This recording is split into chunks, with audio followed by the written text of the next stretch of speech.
Agora eu trago para vocês aqui o exemplo 2, em que eu tenho um corpo A de massa de 2 kg se movimentando com a velocidade de 72 km por hora em direção ao corpo B em repouso, tá? Após a colisão, esses corpos irão se unir e se movimentar com a mesma velocidade, tá? Temos aí, portanto, uma colisão inelástica, tá? A colisão inelástica é aquele tipo de colisão em que os corpos se grudam e se movem com a mesma velocidade, aderem-se entre si e se movem com a mesma velocidade, tá? Esse tipo de colisão é chamado de colisão inelástica, tá bom? Então tenho aí, ó, um corpo de massa de 2 kg se movimentando com a velocidade de 72 km por hora em direção a um corpo B que está em repouso. Após a colisão, né, isso aqui é antes, aqui depois. Após a colisão, esse corpo de 2 kg irá se juntar com um corpo de 3 kg e os dois irão se movimentar com velocidade V. Note que aqui a gente pode usar o teorema da conservação da quantidade de movimento, em que dizemos que toda quantidade de movimento antes será igual à quantidade de movimento depois. Dessa forma, podemos dizer que a quantidade de movimento inicial de A antes é igual à quantidade de movimento. Dessa forma,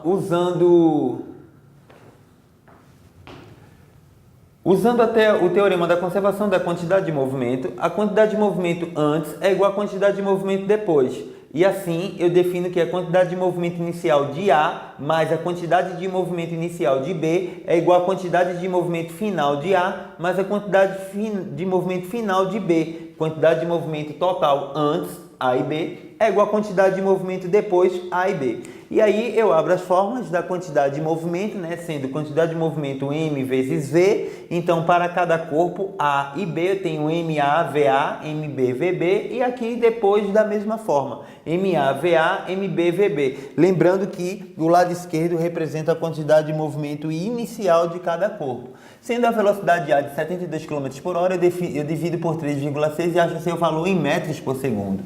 Aplico na relação anterior, massa de A, 2, velocidade de A, 20, que é referente a 72 km por hora, 20, tá aqui, ó. Mas, como B está parado, eu posso dizer que a velocidade de B é 0.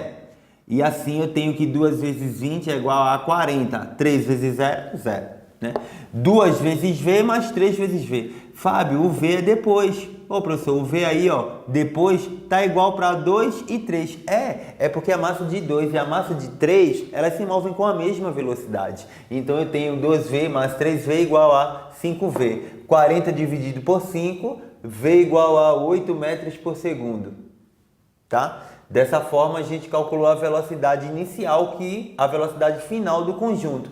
A move-se inicialmente em encontro a B com a velocidade de 20 metros por segundo e no final os dois ganham velocidade, né? Ganham movimento a uma taxa de 8 metros a cada segundo. Tá aí mais um exemplo de conservação da quantidade do movimento. Vamos para o próximo capítulo.